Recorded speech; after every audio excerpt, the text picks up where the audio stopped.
ప్రత్యక్షత ఛానల్కు స్వాగతం సుస్వాగతం. నేటి మన ధ్యానము కొరకు ప్రకటన గ్రంథము 13వ అధ్యాయం 15వ వచనాన్ని చదువుకుందాం. మరియు ఆ మృగము యొక్క ప్రతిమ మాట్లాడునట్లు ఆ మృగము యొక్క ప్రతిమకు నమస్కారము చెయ్యని వారిని హతము చేయునట్లు ఆ మృగము యొక్క ప్రతిమకు ప్రాణం ఇచ్చుటకై దానికి అధికారం ఇయ్యబడెను. దేవుడి వాక్యం మన వినికిడిలో ఆశీర్వదించి ఫలింపచేయును గాక. ప్రియులారా, చెప్పబడుతున్నటువంటి లేఖన భాగము మనం ఒకసారి గమనించినట్లయితే ఇది దేని గురించి చెప్పబడతా ఉందో మీకు తెలుసు. అయితే ఈ అంశంలోకి వెళ్ళక ముందు ఒక సూత్రాన్ని మీకు పరిచయం చేయాలని నేను పరిశుద్ధాత్మ దేవుని చేత ప్రేరేపించబడ్డాను. యెషయా ప్రవచన గ్రంథము 28వ అధ్యాయము 13వ వచనాన్ని మనం గమనించినట్లయితే, నత్తివారి పెదవుల చేతను అన్య భాషలతోనూ ఈ జనములతో మాటలాడుచున్నాడు, ఆయనను వారు విననొల్లలైరి. కావున వారు వెళ్ళి వెనుకకు మొగ్గి విరుగబడి చిక్కబడి పట్టబడినట్లు ఆజ్ఞ వెంబడి ఆజ్ఞ, ఆజ్ఞ వెంబడి ఆజ్ఞ, సూత్రము వెంబడి సూత్రము, సూత్రము వెంబడి సూత్రము, కొంత ఇచ్చట కొంత అచ్చట యెహోవా వాక్యము మీకు వచ్చును. ఇక్కడ ఈ లేఖనాన్ని మనం గమనించినట్లయితే ఒక సూత్రము చెప్తూ ఉన్నాడు. ఏంటి ఈ సూత్రము అంటే, దేవుడు మొదటిగా తన జనులతో అన్య భాషలతో మాట్లాడాడంట, నత్తివారి పెదవుల చేత మాట్లాడాడంట. కానీ ఈ జనాలు వినట్లేదు, ఇంకా వారి యొక్క పాత జీవితాన్ని జీవిస్తూ ఉన్నారు.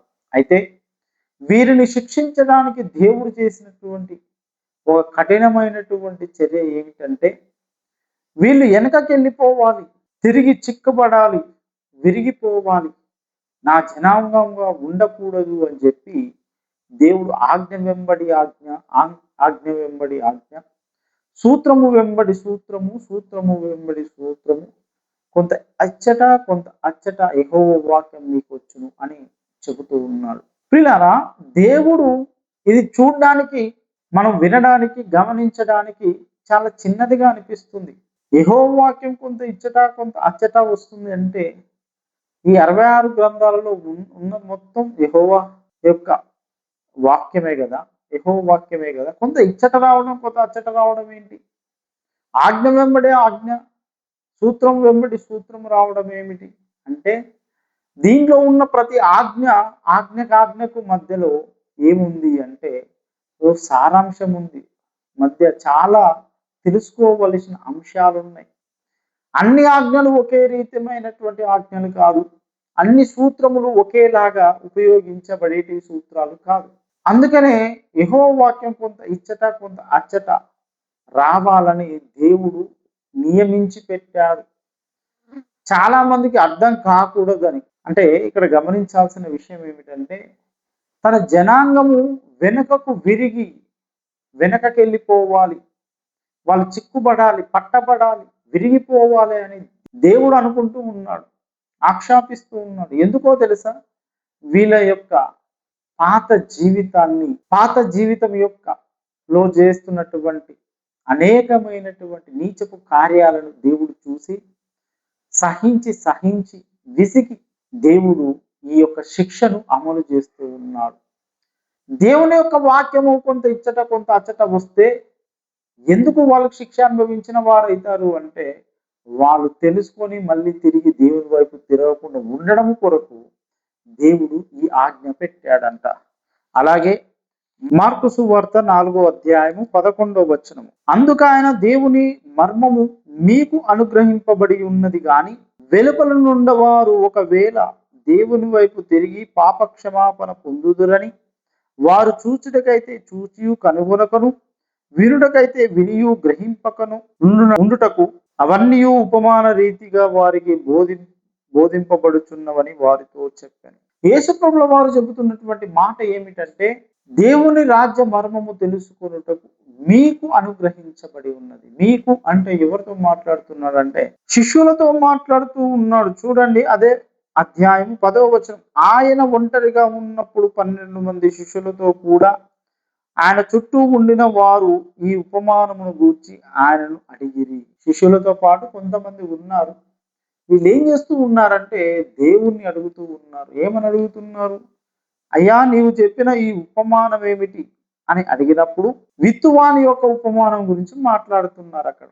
ఈ ఉపమాన భావం ఏమిటి అని అడిగినప్పుడు దేవుడు అంటున్నాడు, ఈ మర్మము, ఈ ఉపమానము, దేవుని రాజ్య మర్మము తెలుసుకొనుటకు మీకు అనుగ్రహించబడింది. ఎవరికి పడితే వారికి అనుగ్రహించబడింది కాదు. ఎందుకో తెలుసా?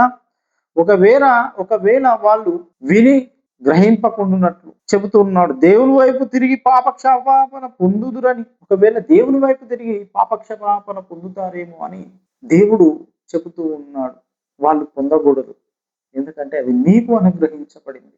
అంటే దేవుని యొక్క దృష్టిలో కొంతమంది దేవుని యొక్క పరలోక రాజ్యానికి, దేవుడు నివసిస్తున్నటువంటి స్థలానికి రావాలని దేవుడు ఆశపడుతున్నారు. మిగతా కొంతమంది ఆ స్థలానికి రాకూడదని దేవుడు నియమించి పెట్టాడు ఈ ఉపమానాలు. కాబట్టి ఇప్పుడు మనం ఈరోజు తెలుసుకోబోతున్నటువంటి ఈ యొక్క అంశము కూడా చాలా మందికి తెలియాలని రూలు లేదు, కానీ అందరికీ తెలియాలని దేవుడు ఆశపడుతున్నాడు. అందరికీ తెలిసి ఆయన ఏర్పరచుకున్న వారు మాత్రమే వాళ్ళ కన్నులు వెలిగింపబడి, వాళ్ళ హృదయము వెలిగింపబడి, వాళ్ళ హృదయం విశాలపరచబడి ఈ యొక్క అంశము వాళ్ళ హృదయంలో దాచిపెట్టుకుంటారని, ఆ వాక్యానుసారంగా వాళ్ళు బ్రతకాలని దేవుడు ఆశిస్తున్నాడు. ఆ అందరి కొరకే ఈ యొక్క సువార్త భూమి మీద వ్యాప్తి చెందుతూ ఉంది. ఈ యొక్క అంశాలు, నిగూఢమైన అంశాలు, మర్మాలు బయలుపరచబడుతున్నాయి. చెప్పిన ప్రతి అంశము అందరికి సంబంధించింది కాదు. దేవుడు ఎవరినైతే ఏర్పరచుకున్నాడో, జగత్ పునాది వేయబడే ముందుకి ఎంతమందిని అయితే ఏర్పరచుకున్నాడో వారికి మాత్రమే అవసరమైనటువంటి సమాచారము దీంట్లో ఉంది. ఈ 66 గ్రంథాల సారాంశం. మిగతా వారు వింటారు కానీ గ్రహింపరు, మిగతా వారు వింటారు కానీ పాపక్షమాపణ దొరకదు. ఆ విధంగా దేవుడు ఈ లేఖనాలను నియమించి పెట్టాడు. అందుకే చదివిన ప్రతి ఒక్కరికి అర్థం కావద్దని యెహోవా వాక్యం కొంత ఇచ్చట కొంత అచ్చట, ఆజ్ఞ వెంబడి ఆజ్ఞ, సూత్రము వెంబడి సూత్రం వచ్చినట్టు దేవుడు నియమించి పెట్టాడు.